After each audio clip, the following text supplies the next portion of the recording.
자, 5장 1절부터 한번 보시기 바랍니다. 만일 땅에 있는 우리의 장막집이 무너지면 그랬습니다. 여기에 땅에 있는 우리의 장막집이라 이게 무너진다. 여기에 장막집은 뭐를 말하고 있습니까? 장막집 다시 한번요. 우리의 몸을 의미하고 있습니다. 즉 하나님께서 애초에 우리 아담 시조를 만드신 때도 그러하시고 그 다음 인간은 두 번째 사람은 갈비뼈로 만드셨어요. 아담의 갈비뼈로 하와를 만드시고 그래서 부부의 열을 맺고 그 다음 아들 단계 그 스라에 무릎 아래 그 스라에 그 자녀들은 어떤 방법으로 하나님이 만드셨지요? 흙으로 만드셨습니까? 뼈로 만드셨습니까? 그게 아니라 부정오혈로 아버지의 정과 어머니의 피로써 그렇게 출생하게 만드셨습니다. 시편 139편에 보면은 그것도 자동적으로 부정오혈로 잉태가 되는 것이 아니라 하나님께서 직접 만드시는 것으로 묘사가 되어 있습니다. 자, 그러면 여기에 우리의 장막집이라고 할 때에 이 장막집은 하나님께서 우리 인간을 만드실 때에 두 가지 구성 요소를 주셨어요. 두 가지 중에 하나만 빠져도 그 요소가 빠져 있어도 엘레멘트, 소자가 빠져 있어도 인간이 될 수가 없습니다. 하나는 뭡니까? 일단 우리 눈에 보이는 우리 몸이 있잖아요. 그래서 흙으로 만드셨다. 처음에 그 몸을 만드신 겁니다. 그리고 또한 동시에 몸과 아울러 어떤 구성 요소를 갖도록 하셨지요? 영혼을 주셨습니다. 그래서 우리 인간이라고 하는 존재는 두 가지 구성 요소로 되어 있다. 하나는 몸이고 눈에 보이는, 또 하나는 손에 잡힌다든지 서로 육성으로 대화를 나눈다든지 우리 눈으로 존재를 확인할 수 있다든지 그런 차원이 아닌 영혼을 말하고 있습니다. 그러면 여기에 우리의 장막집이 무너진다고 되어 있습니다. 여기에 장막집은 아까 말씀하신 대로 두 가지 구성 요소 가운데 뭘 말하는 거지요? 우리의 몸을 말하는 겁니다. 그럼 장막집이 무너지면 나머지 한 가지 구성 요소가 뭐가 있습니까? 영혼이 있지 않습니까? 그 영혼은 어찌 됩니까? 영혼은 우리 믿는 사람을 기준으로 해서 영혼은 하나님께로 천국으로 바로 이동을 합니다. 여기에 그러면 장막집이 무너진다. 여기에 무너진다라고 하는 게 무슨 의미겠어요? 그러면은 죽는다라는 의미지요. 이걸 가르쳐서 우리가 옛날에 그 기독교 복음 시간에 먹는 딸에는 정령 죽으리라, 반드시 죽는다. 또 죄의 싹은 사망이라 6장 23절 로마서에, 창세기 22장 17절에 반드시 죽는다, 정령 죽으리라. 개역개정에는 반드시라고 번역이 되어 있고 옛날 한글 개역에는 정령 그렇게 되어 있습니다. 필연코 반드시 같은 말입니다. 그러면 그때 우리가 이 죽음을 논할 때 세 가지의 종류가 있다고 했었는데 혹시 기억하십니까? 하나는 뭡니까? 오늘 지금 이 공부하려고 하는 육체적 죽음입니다. 그래서 아담이 범죄한 이후에 하나님께서 아담에게 주신 말씀이 있어요. 아담의 그 종말에 대해서, 생의 마지막 끄트머리에 대해서 너는 어디서 왔으니? 흙에서 왔으니 어디로 돌아가거라? 흙으로 돌아가라. 이제 한 줌의 흙이 되는 겁니다. 그게 여기서 말하는 장막집이에요. 터버너클입니다. The house of tabernacle. 장막으로 만들어 놓은 집. 그 장막이야 뜯어버리면 끝나는 거 아닙니까? 다 찢어낼 수도 있는 것이고 허물어뜨릴 수도 있습니다. 여기 무너진다고 하는 단어가 카탈리오, 파괴하다, 무너뜨리다. 때로는 시 두 가닥이 있는데 이 두 가닥의 실을 잘 이렇게 맺어놓은 거 있지 않습니까? 부러지지 않도록. 근데 그게 다 풀려버리는 거예요. 둘로 갈라지는 거죠. 마치 비유하자면 영혼과 육체가 서로 작별을 구하듯이 떨어지는 상태를 의미하는 겁니다. 그걸 무너진다. 우리말에는 그렇게 번역이 되어 있습니다. 또 한 가지 죽음이 뭐라고 그랬습니까? 아까 그거는 영혼 없는 놈이 뭐한 것 같이 죽은 것 같이 야고보서 2장 17절에 나옵니다. 그게 육체적 죽음이에요. physical death입니다.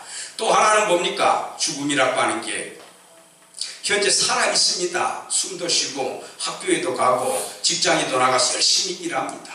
논밭에 나가서 열심히 또 논밭을 가꾸고 있습니다. 그런데 현재 그 사람이 하나님을 모른다. 그 무슨 죽음이라 그랬지요? 영적인 죽음, 영적으로는 죽어있다 그 말입니다. 그래서 하나님과 죄인인 내가 서로 관계가 회복이 되지 못한 채 하나님을 보고 나 당신 모릅니다. 하나님께서도 우리한테 그러시지요. 너는 내 백성이 아니다. 바로 그러한 상태, 쉽게 말하자면 예수님을 믿지 않는 상태를 말합니다. 그걸 영적인 죽음, 스피리추얼 데스라고 합니다. 그 다음에 또 한 가지 죽음이 있어요. 세 번째는 뭡니까? 이 영적 죽음이 끝까지 극복이 안 되는 겁니다. 끝까지 하나님 모른 채 눈 감아버리는 겁니다. 죽은 사람한테 복음 전합니까? 죽으면 영원히 천국 아니면 지옥으로 바로 이동합니다. 믿는 사람은 천국으로, 불신자는 지옥으로 떨어집니다. 지옥에서 천국으로, 천국에서 지옥으로 영원히 이동할 수 있습니까? 없습니다. 그대로 고정이 돼버리는 거예요. 언제까지요? 영원토록. 그러니까 우리가 전도라고 하는 것도 언제 해야 됩니까? 그 사람이, 그 대상자가 아직 살아있을 때. 죽으면 아무 의미가 없습니다. 그래서 그런데 열심히 전도도 했고요. 그 사람 위해서 기도도 참 오랫동안 했고, 그런데 결과적으로 봤을 때는 하나님 영접 안 하고 예수님도 모르고 그 세상을 떠나버렸다. 그때 우리는 그 사람을 가르쳐서 저 사람은 뭘 받지 못했다? 구원받지를 못했구나. 그 죽음을 무슨 죽음이라고 합니까? 영원적 죽음이라. 택함받지 못한 것은 그 원인이 되는 거고요. 결과는 구원받지 못한 게 되겠습니다. 제가 결과를 물어보는 겁니다. 그 사람 구원 못 받았구나. 그렇게 이제 평가를 내리지요. 그걸 이터널 데스, 영원적 죽음이라고 합니다. 여기에서 말하는 이 장막이 무너진다. 어떤 죽음입니까? 세 가지 중에 육체적 죽음입니다. 왜 영적인 죽음, 영원적 죽음이 아니지요? 1절에서 답을 찾아보십시오. 땅에 있는 누굽니까? 우리잖아요. 여기 우리는 누굽니까? 하나님 믿는 사람입니까? 안 믿는 사람입니까? 아니, 지금 바울이 누구한테 편지 쓰고 있습니까? 아니, 고린도 성도들한테 편지 쓰고 있잖아요. 그럼 우리 그러면 믿는 사람입니까? 불신자입니까? 믿는 사람 아닙니까? 그러니까 이미 육체적 죽음 극복된 사람이에요. 물론 죽습니다. 그러나 부활체로 일어나잖아요, 마지막에. 그리고 지금 당장에 믿고 있으니 영적 죽음이 아니잖아요. 하나님과 관계가 회복이 됐지 않습니까? 너는 내 백성이다, 내 아들이다, 내 양이다, 그럴 거 아닙니까? 그런데 당장 죽어도 영원 천국으로 가니 영원적 죽음이 아닙니다. 고로 여기에서 말하는 이 장막집이 무너진다. 이 죽음의 의미는 육체적 죽음, 우리 신자의 육체적 죽음을 의미하는 거로구나. 이해되셨습니까? 그 성경을 해석할 때 단어 하나하나 앞뒤 구절 잘 연결을 해야 돼요. 누구를 보고 이 말 했나? 우리라고 돼 있지 않습니까? 만일 너희라든가 불신자들을 향해서 그런 말을 했으면 해석이 또 달라질 수도 있어요.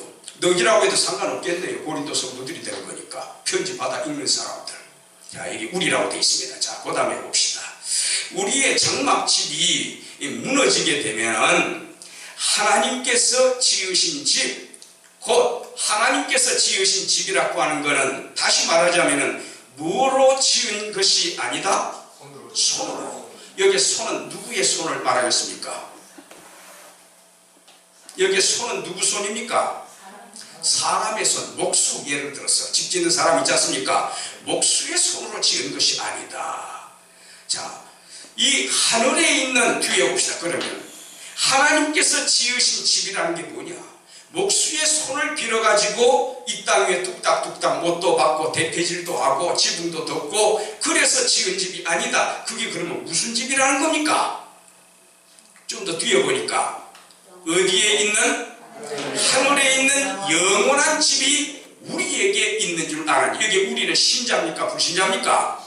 이 천국에 관련되는 거는 신자에게만 해당되는 겁니다. 불신자는 감히 논할 수가 없는 거예요. 일단 믿어야 구원받고 죽어도 천국 갈 거 아닙니까? 그러면 여기에 영원한 집은 뭘 말하는 겁니까? 예. 여기 영원한, 자 다시 1절에 땅에 있는 우리의 장막집, 그 다음에 1절 후반부에 하늘에 있는 영원한 집, 서로 대조가 됩니다. 땅하고 하늘이 대조가 되지요. 그러면 장막집은 현재 이 땅 위에 살고 있는 우리의 몸을 의미하는 건데, 하늘에 있는 영원한 집은 뭡니까? 빨리 답변해 보십시오. 제가 그 답이 나올 줄 알고 지금 그래 질문을 한 거예요. 근데 여기에 영원한 집이 어디에 있는 집입니까? 하늘에 있는 집이잖아요. 우리 몸은 어디에 있습니까? 땅에 있잖아요. 예수님 재림하실 때 그 몸이 어디에서 부활체로 변합니까? 땅에서 변하잖아요. 그러니까 하늘에 있는 집이라고 했으니 부활체를 말한 게 아니다. 이해되셨습니까? 예. 언뜻 보면 헷갈릴 수가 있습니다. 이게 자세히 보셔야 돼요. 땅에 있는 영원한 집, 그러면 뭐 부활체라고도 볼 수가 있습니다. 근데 여기는 분명히 하늘에 있는 집. 우리는 몸이 죽으면은요, 화장을 하든지 납골당에 안식을 하든지 매장을 하든지 일단 땅속에 한 줌의 흙으로 돌아갑니다. 하늘에 있는 집이라고 표현을 할 수가 없지요. 그러면 여기에 하늘에 있는 영원한 집이란 뭘 말하는 거죠? 처음에 답변하셨던 거, 천국을 의미하는 거예요. 부활체를 말하는 거 아닙니다. 천국을 의미하는 거다. 목수가 지은 집이 아니에요. 하나님이 다 준비하셨습니다. 예수님도 그러잖아요. 내가 뭐를 위해서 간다? 너희 있을 처소를 준비하려고 내가 가느니라.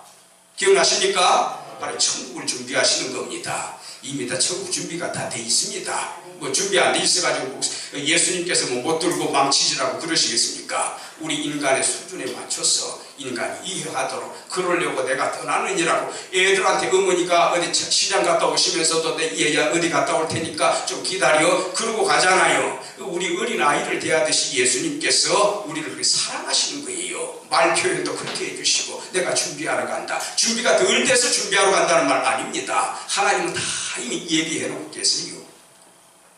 영원한 집이 우리에게 있는 줄 아나니 우리에게 보장이 된 거지요. 자, 그 다음에 2절 봅시다.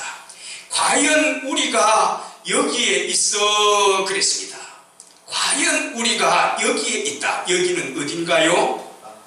땅을 말합니다. 지금 여기에 있다고 하는 것은 내가 지금 영과 육이 분리되지 않고 어떠한 상태다? 살아있는 상태. 내가 지금 살아있는 상태다. 우리가 여기에 있다. 그런데 우리가 이 땅에 영혼과 육체가 함께 있어가지고 이 땅에 사는 동안에는 우리 입에서 뭐가 흘러나옵니까? 탄식한다 그랬잖아요. 탄식한다, 신음하다, 탄식하다. 현재 영어로도 있습니다. 무슨 말이겠습니까? 우리 몸이 이 땅 위에 존재하는 한, 내가 지금 살아있는 한 70을 살든 80을 살든 모세처럼 120살을 살든 이 땅에 살아있는 요 동안에는 우리의 입에서 탄식 소리가 나올 수밖에 없다는 겁니다. 왜 탄식 소리가 나오겠습니까? 믿는 사람의 입장에서 한번 생각해 봅시다. 왜 탄식 소리가 흘러나오겠습니까? 자, 우리 어디를 보시는고 하면은 4장, 요 앞장입니다. 4장 8절을 한번 보세요. 4장 8절. 이 바울 선생님이 7절을 한번 보세요. 무엇을 질그릇에 가졌다? 보배. 보배가 비쌉니까? 질그릇이 비쌉니까? 보배가 비싸지요. 왜 질그릇이 빛이 납니까? 함께 영광을 받습니까? 질그릇 속에 담겨져 있는 무 때문입니까? 보배 때문에 그럴 거예요. 그 보석함이라고 했는데 가져와가지고 보니까 보석이 하나도 없습니다. 나무짝으로 짜놓은 그 오치를 잘 해놓고 번쩍번쩍하긴 해요. 근데 금덩어리, 은덩어리가 안에 없습니다. 그 함 자체가 값어치가 있습니까? 없습니다. 그 함이 값어치가 있으려면 그 안에 뭐가 들어가 있어야 됩니까? 보석이 들어가 있어야 됩니다. 여기 7절에 우리가 이 보배를 가졌다. 이 보배가 뭔가요? 이 보배가 뭡니까? 6절에 얼른 눈으로 읽어보시고요. 하나님의 영광을 아는 빛을 우리 마음에 비추셨다. 이게 뭡니까? 복음이잖아요. 복음을 통해서 하나님 알아요. 예수님이 그거 다 33년 동안 오셔서 3년 동안 공생의 기관을 통해서 마지막에는 죽으시고 부활하시고 승천하심으로써 복음을 완성하심으로써 이걸 하나님의 영광을 우리 인간이 알아볼 수 있도록 비추고 떠나시잖아요. 이 복음입니다. 이 보배라고 하는 거. 복음보다 더 소중한 게 어디 있습니까? 이 보배를 어디에다가 가졌다. 이 질그릇은 누굴 말하는 거예요? 우리 인간 존재 자체를 말하는 겁니다. 나한테 이 복음을 주셨다는 겁니다. 그러면 이 보배를 우리가 안고서 자물통으로 채워놓고 보배를 밖으로 드러내면 됩니까? 안 됩니까? 대답이 빨리 나와야지요. 밖으로 드러내야 되지요. 자물통 채우면 됩니까? 안 됩니까? 안 됩니다. 그걸 부지런히 드러내야 돼요. 바깥 사람들한테 알려줘야 됩니다. 그게 바로 무슨 사역입니까? 복음 전도하는 거죠. 전파 선교 사역이지. 이 복음을 퍼뜨려야 됩니다. 그런데 이 퍼뜨리는 과정에서 8절에 사방으로 어떠함을 당한다. 우리가 우겨쌈을 당하고 사방으로 나를 포위하고 눌러대는 겁니다. 또 뒤에 어떤 일을 당한다? 답답한 일을 당한다. 여기 뒤에 낙심하지 않는다고 했지만 솔직히 인간적으로 말해서 낙심되는 거예요? 안 되는 거예요? 낙심되는 거잖아. 그때마다 하나님 붙들어 주시니까 극복할 수 있는 것 뿐이지. 우리 인간 힘으로 이거를 어찌 극복을 한단 말입니까? 우리가 우겨쌈을 당하고 답답한 일 당하고 또 뒤에 핍박을 받고 또 구절을 보세요. 거꾸로 뜨림을 당하여도 실제 이런 일이 있다 그 말이에요.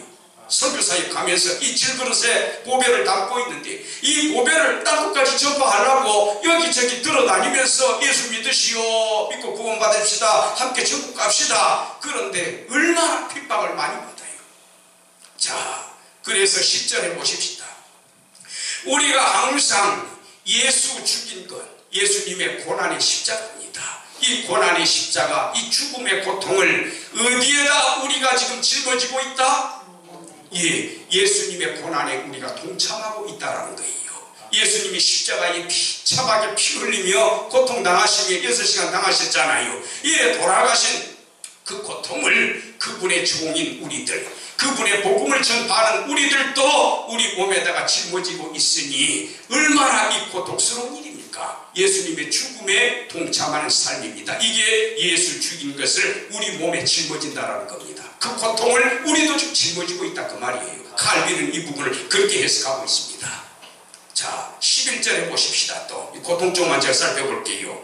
우리 산자가, 즉 영혼하고 육체가 같이 있습니다. 이 지구상에 지금 우리가 숨쉬고 발붙이고 살고 있는 우리가 항상 쉼없이 항상 예수를 위하여 어디에다 넘기운다? 죽음 가운데. 실제로 우리 베드로 선생님도 그렇고 이 글을 쓰신 바울 선생님도 주후 66년 아니면 67년경이라고 합니다. 네로 황제, 독한 황제예요. 네로 황제 때 오스티안 회의에서 천수형을 당합니다. 이 바울 선생님. 이 바로 예수를 위하여 죽음에 넘기운다. 여기 예수를 위하여 죽음에 넘기운다. 이게 바로 아까 10절에 어떤 대목하고 연결이 바로 됩니까? 항상 예수 죽인 것을 몸에 짊어진다. 표현만 다를 뿐이지 예수 위하여 죽음에 넘기운다. 같은 내용이에요. 반복한 거예요. 우리가 지금 복음을 위해서 이 질그릇에다가 그 값비싼 가장 소중한 생명을 살리는 이 복음을 짊어지고 세상에다 퍼뜨리고 나가다 보니까 어째 그래도 동서남북 사방에서 우리를 에워싸고 구타하고 죽이려고 하고 내가 거꾸로 뜨림을 당하고 낙심을 당하고 이런 일이 너무나 많다 그 말입니다. 그래서 12절에 보세요. 그런즉 우리가 좀 고난 쪽만 제가 살펴봅니다. 지금 그런즉 12절에 사망은 우리 안에서 역사하고, 여기 사나토스 죽음을 말합니다. 우리가 사형선고 받은 줄 알아노라. 1장 8절인가 9절인가 나와요. 그 사망을 사형선고를 말합니다. 법정용어예요. 재판장석에 계신 재판장이 내가 피고석에 있는데 나보고 사형 언도를 내려버리는 겁니다. 그때 쓰는 단어입니다. 이 사망이 어디 안에서 역사한다? 우리 속에서 역사한다. 바울과 그 복음을 전하는 선교사 일행이 죽을 고생을 하고 있다 그 말입니다. 누구를 위해서입니까? 뒷부분에 보니까 12절 후반부에 우리가 죽음을 당하는 대신에 너희는 뭐를 얻는다? 그만큼 생명을 얻는다. 내가 얻어맞고 죽임당하고 돌에 맞고 배가 깨져서 물속에 빠뜨리움을 당하고 강도 때 만나고 굶고 춥고 헐벗었느라 우리가 이렇게 고생을 하니까 너희가 유익하지 않느냐 그 말입니다. 우리가 고생하는 만큼 너희가 유익하다 그 말이에요. 이게 이제 목회자의 심정입니다. 목회자는 고생할지라도 요거도 먹고 죽을 고난에 처할지라도 내가 이렇게 고생함으로써 우리 사랑하는 성도들이 성장할 수가 있다라고 하는 거, 내 성도들의 생명력이 강해진다고 하는 거, 그걸 바라보면서 부모의 심정으로 목회하는 거 아니겠습니까? 자, 다시 의대를 보시러 하면은 5장 2절 한번 보세요. 5장 2절. 과연 우리가 여기 있어 탄식하며 우리가 영과 육이 함께 있는 상태, 내가 지금 숨이 붙어서 살아있는 상태, 그래서 일을 하고 있잖아요. 질그릇에다가 보배를 담아놨잖아요. 이 보배를 땅끝까지 이르러 전하려고 하다 보니까 아까 말한 것처럼 우겨쌈을 당하고 내가 거꾸로 들임 당하고 낙심을 하고 사망에 이른 줄 알았다 그 말입니다. 그러니 우리 입에서는 이 복음을 감당을 하면서 뭐가 흘러나온다? 여기 있어 우리가 탄식이 흘러나온다 그 말입니다. 요거 생각하면 솔직히 말해서 바울 심정 어떻겠습니까? 나 지금 죽어가지고 예수님 품에 안기고 싶다. 빌립보서 기억나십니까? 바로 그 대목하고 연결이 되는 거예요. 그래서 제가 이 부분을 좀 찾아보는 겁니다. 인간적으로 말하면 나 지금 세상 떠나서 빨리 육신의 장막 벗어나서 내 영혼이 주님께로 안기고 싶고 마지막 날에는 한 줌의 흙으로 돌아간 내 몸이 다시 살아날 거 아닙니까? 영광스러운 날이 있을 거 아닙니까? 그러니까 이 땅 위에서 이곳을 고만하고 주님 나 좀 데려가 주세요. 그런 심정이에요. 그게 탄식을 하는 거예요. 그런데 주님이 데려갑니까? 바로 안 데려갔어요. 너 좀 있어. 너 고생 좀 해. 너 사망의 짐을 더 짊어져야 돼. 누구를 위해서입니까? 그래야 너 성도들이 생명을 입느니라. 성도들을 위해서 고생 좀 더 하다고 그 말이에요. 자, 2절 다시. 과연 우리가 여기 있어 이 땅에 살아있어 살아있는데 고생을 많이 하다 보니까 탄식을 해요. 그래서 간절히 바라는 것은 뭡니까? 어디로부터 오는? 하늘로부터 오는. 이 땅 위에는 없습니다. 하늘에 있는 그 말이에요. 하늘에서 주어지는 그 말이에요. 무슨 말인지 아시겠어요? 하늘에서 주어지는 하나님이 주시는 이 땅 위에는 없는 겁니다. 무엇으로 덧입기를 간절히 사모한다? 처소로, 처소, 우리가 처해질 장소, 우리가 살아야 할 장소로 덧입기를 간절히 사모한다. 여기에 처소는 뭘 말하는 거지요? 하늘로부터 오는 그랬잖아요. 그리고 또 위에 있는 하늘에 있는 영원한 집 그랬잖아요. 하늘에 있는 영원한 집이 2절에 있는 하늘로부터 오는 우리 처소, 천국을, 이 부활체를 말하는 게 아닙니다. 천국을 의미하는 겁니다. 쉽게 말하면 나 지금 몸에서 영혼이 떠나가지고 어디 가고 싶다? 천국에 가고 싶다. 너무나 힘드니까 탄식이 흘러나오고 하나님 다 데려가 주세요. 아마 바울 선생님 모르긴 해도요 그런 일도 많이 하셨을 것 같아요. 그분처럼 고생한 분 참 드물지 않습니까? 우리도 마찬가지. 우리도 이제 이런 삶을 살아야 되는데 그런 삶을 살지를 않는 것 같아요.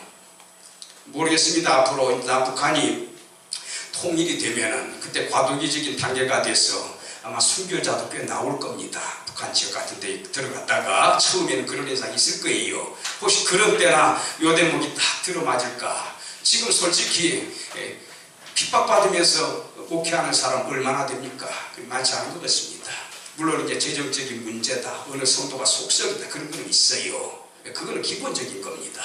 근데 바울 선생님 목숨을 내놓고서 복음을 전하는 그 시대는 아니잖아요, 지금은. 근데 바울이 얼마나 힘들었으면 간절히 사모한다. 뭐를요? 처소를. 어디에 있는 처소요? 하늘에 있는 처소.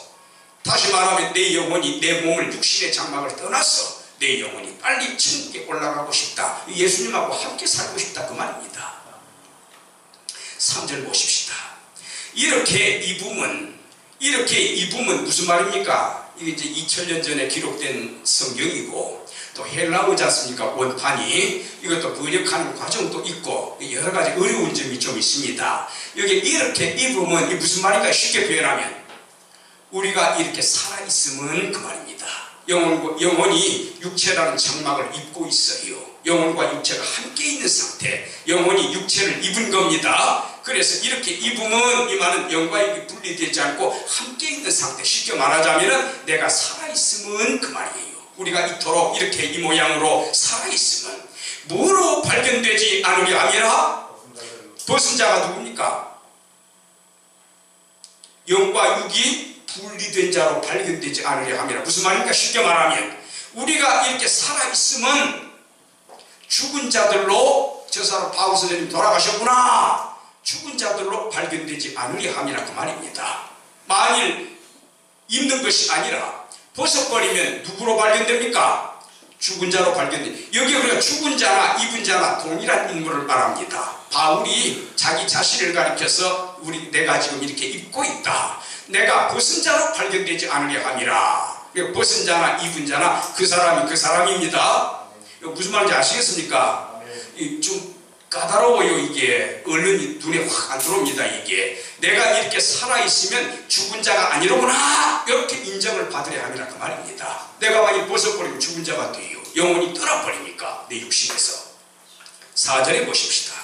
그러니까 쉬운 말인데 3절이 좀 어렵게 지금 표현이 되어 있습니다. 4절에 이 장막에 있는 우리가 짐진 것 같이 탄식하는 것은, 고통스러워서 탄식하는 거 아닙니까? 앞에도 한번 나왔지요. 이 장막은 또 뭐지요? 1절하고 연결지 볼 때 육신, 영혼과 육체가 함께 있는 상태, 영혼이 육신을 입고 있는 상태, 우리가 이 장막에 있는 우리가 짐을 진 것 같이, 짐을 졌다라는 것은 뭘 말하는 겁니까? 말할 수 없는 고통이 있다 그 말입니다. 속에 땀을 흘리면서, 피를 흘리면서, 눈물을 흘리면서, 또 진액을, 기력을 쏟아내면서 걸어가는 거 아닙니까? 주님께서 그 짐을 지워준 거예요.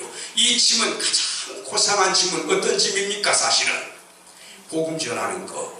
그거 아까 맡겨주시잖아요. 예수님이 당하신 그 고난을 우리가 직접 체험을 하면서 이 질그릇 같은 우리가 보배를 세상에다가 전하고 있다. 거기에서 우리가 우겨싸움을 당하고 거기서 부러뜨림을 당하고 핍박을 받고 사형까지 받는 줄 알았고, 그래서 우리 입에서 탄식이 나오잖아요. 그 짐을 말합니다. 여기 우리는 믿는 신자들, 불신자를 말하는 게 아닙니다. 우리가 짐을 진 것 같이 탄식하는 것은, 우리가 이 땅에 살아남아가지고 한숨을 푹푹 쉬가면서 참 힘들어하면서 이렇게 탄식을 하는 것은 벗고자 함이 아니요, 벗고자 함이 아니요, 벗고자 함이 아니요. 여기 벗고자가 무슨 말입니까? 죽은 자가 되는 것이 아니라 오직 어떻게 합니다? 덧입고자 합니다. 여기에 덧입는다고 하는 것은 뭘 말하는 겁니까? 조심스럽게 이렇게 살펴보세요.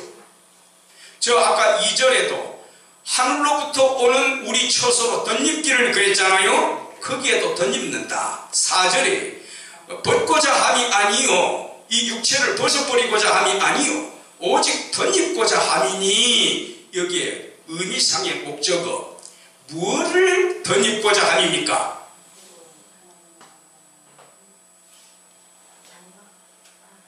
뭘 덧입고자 함입니까? 아까처럼 1절 후반부에 영원한 집, 2절 하늘로부터 오는 우리 처소, 천국이라고 또 답변하시랍니까? 예, 부활체요. 왜 부활체라는 것을 알 수 있죠? 뒤에 좀 더 읽어보세요. 죽을 것. 이 죽을 것이 생명에게 삼킴받는다. 이 죽을 것은 뭘 말하는 겁니까? 우리 썩어 없어질 육신을 말하는 겁니다. 이 육신이 생명에게 삼켰다는 것은 무슨 말이에요? 안 죽는 몸으로 변화가 된다 그 말입니다. 그러니 여기에 덧입는다 하는 것은 뭡니까? 앞으로 이루어질, 이거 먼 훗날입니다. 예수님 재림할 때 우리가 입게 되는 뭡니까? 썩지 아니하는, 죽지 아니하는 몸으로 덧입는다 그 말이에요. 이 죽을 거는 몸이에요. 우리 한 줌의 흙으로 돌아가지 않습니까? 전쟁터에 나서 칼에 얻어맞고 화살에 박히고 총탄 맞고 하면 죽잖아요. 자, 여기 덮지 마시고 고린도전서 15장, 그 유명한 부활장입니다. 고린도전서 15장. 이 성경 말씀이 이 속독을 하면 안 되겠구나, 좀 절감하십니까? 물론 속독도 경우에 따라서는 필요합니다. 근데 이런 부분 빨리 읽으려고만 하지 마세요. 나 성경 20번 읽었네, 100번 읽었네, 그거 자랑하지 마세요. 얼마만큼 제대로 읽었느냐가 중요합니다. 그 이해 안 되면 목사님께 여쭤보시고요, 또 교수님들한테도 여쭤보시고, 그거 알아야지요, 우리 성도들은. 자, 우리 그 15장 51절 한번 보세요. 15장 51절. 15장이 전체가 부활장입니다. 이 고린도 교회에 사람이 한 번 죽으면 그거로 끝나는 기지, 무슨 뭐 사람이 또다시 살아나 부활을 부정하는 이단자들이 있었습니다. 바울 선생님이 그 소식을 전해 듣고는 이거 큰일 났구나, 신앙을 바르게 정립을 해줘야 되겠구나. 그래서 이 부활에 대해서 유난히 몇 절까지 나갔습니까? 58절까지 나갔잖아요. 이렇게 많이 기록한 경우가 좀 드물어요, 한 가지 주제를 가지고. 자, 51절부터 한번 보십시다. 보라, 내가 너희에게 비밀을 말하노니 앞으로 일어날 일이에요. 사람에게 환하게 펼쳐 보이진 거 아니. 부활해 보신 적 있으세요? 부활하신 사람 만난 적 있습니까? 없잖아요. 앞으로 일어날 일이에요. 그러니까 이게 미스터리에 해당이 됩니다. 비밀에 해당이 됩니다. 신비로운 일입니다. 내가 너희에게 비밀을 말하노니 그 비밀이 뭘고? 좀 더 읽어봅시다. 우리가 다 잠을 잘 게 아니다. 죽어있는 상태, 죽은 상태를 말합니다. 스데반이 죄를 저들에게 돌리지 마옵소서 알지 못하고 함이니이다. 이 말을 하고 어떡하니라? 사도행전 7장 그 부분입니다. 이 말을 하고 잠이라. 이 성도의 잠이라고 하는 것은 죽음을 의미합니다. 나중에 다 부활체로 일어나요. 그리고 성도들의 영혼은 지금 천국 가서 잠자는 상태 아닙니다. 영혼 수면설이 아니에요. 우리 인간의 영혼은 깨어 있어요. 계시록에 나옵니다. 제가 한번 찾아보겠습니다. 내가 너희에게 비밀을 말하노니 우리가 다 잠잘 것이 아니요, 죽어있는 상태가 계속되는 것이 아니요. 마지막 나팔이 언제 일어나는 사건입니까? 예수님 재림 심판을 말합니다. 이때에 순식간에 호련히 리페, 윙크라는 단어입니다. 눈 깜빡이는 거. 눈 깜빡일 순간에 호련히 갑자기 순식간에 다 어떻게 한다 그랬습니까?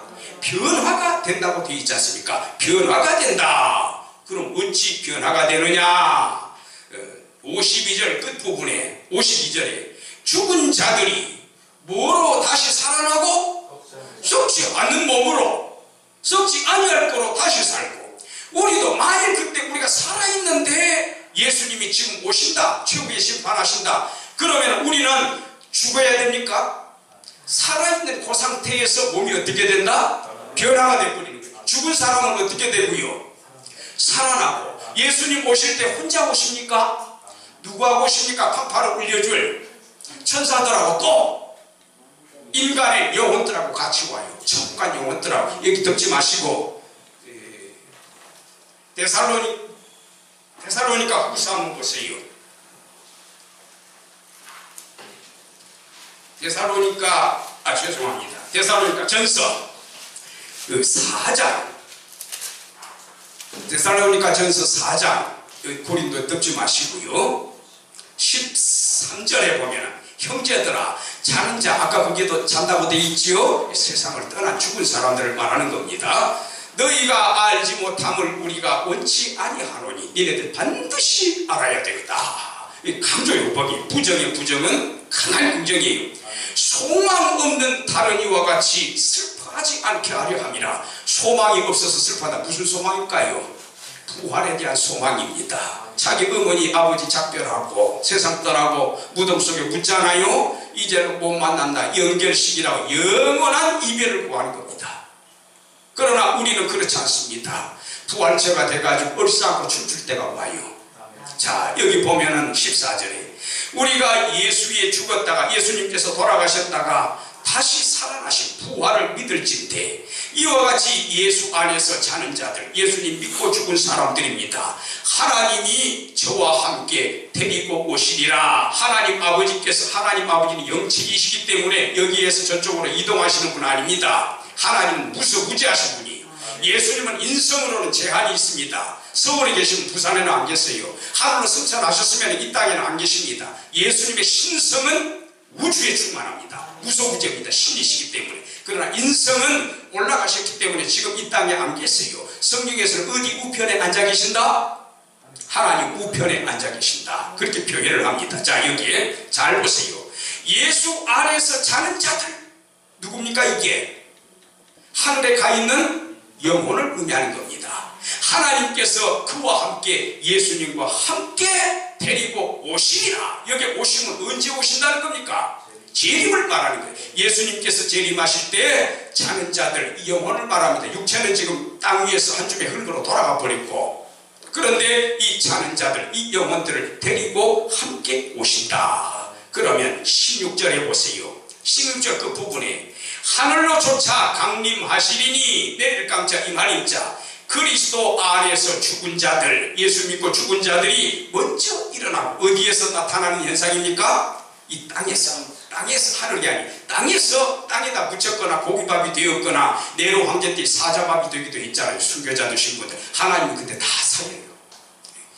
그리스도 안에서 죽은 자들이 먼저 일어나고, 그 다음에 17절에 누가 변화가 됩니까? 아직 죽지 않고 살아있는 자들이 함께 은혜로 올라간다. 구름 속으로. 구름 속에는 누가 있습니까? 예수님과 데리고 온 천사들, 또 영혼들이 있잖아요. 그래가지고 그 끌어올려서 공중에서 주님을 영접한다. 이때 어떤 현상, 여기에 나와 있지 않지만 어떤 현상이 나타납니까? 공중에는 영혼이 있고 땅에서는 부활한 몸들이 공중으로 끌어올려지잖아요.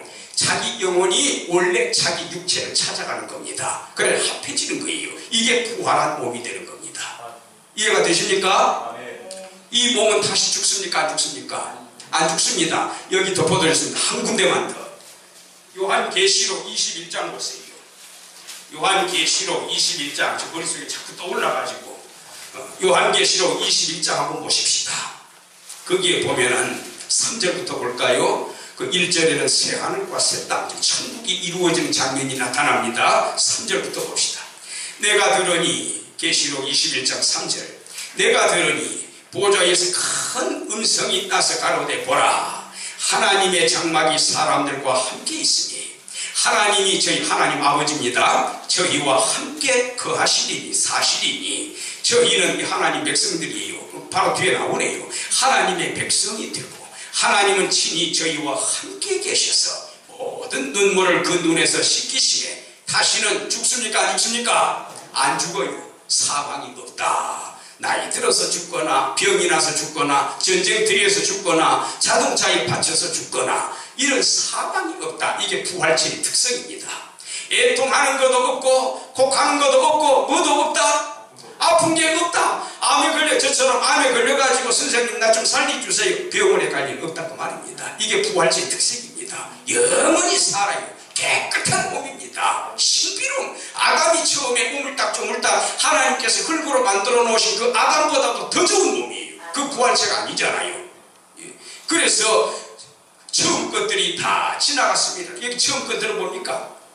아담 시조가 타락한 이래로 우리 인간 세계에 들어온 모든 불행들, 심지어 우리 몸도 늙어가고 흰머리 늘어가고 병 걸리고 허리 구부러지고 눈 침침해지고 나중에는 세상 떠나지 않습니까? 이러한 현상들이 다 지나가 버린다 그 말입니다. 만물을 질적으로 바꿔버리는 새로운 세계가 이전에 열려진다 그 말입니다. 예수님 재림심판 때 이런 현상이 일어나는 겁니다. 근데 천국이 이루어지고 하나님의 성삼위 하나님과 영원히 살게 되고 부활한 몸으로 다시 고린도전서 한 번만 얼른 보십시다. 이 부분하고 같이 해야 되겠네요. 고린도전서 15장 53절 52절 나팔 소리가 나며 죽은 자들이 썩지 아니할 것으로 다시 살고 우리도 어떡하리라? 변화하리라. 아까 말한 것처럼 사망도 없지요, 아픈 것도 없지요. 요래 변화한다. 이 썩을 것이 뭐예요? 이게 바로 우리 육신의 특성 아닙니까? 썩어갑니다. 한 줌의 흙으로 돌아가 버립니다. 이 썩을 것이 불갑을 썩지 아니할 것을 입겠고, 이게 썩지 아니할 것은 뭡니까? 이게 부활체예요. 부활의 몸은 이렇게 달라요. 질적으로. 이 죽을 것이, 이 죽을 거는 뭡니까? 우리 현재 우리 육체이요. 이게 뭐를 입으리로다? 죽지 아니함을 입으리. 이거는 죽지 아니한 몸은 어떤 몸입니까? 이게 바로 부활체예요. 자, 54절. 이 썩을 것이 뭡니까?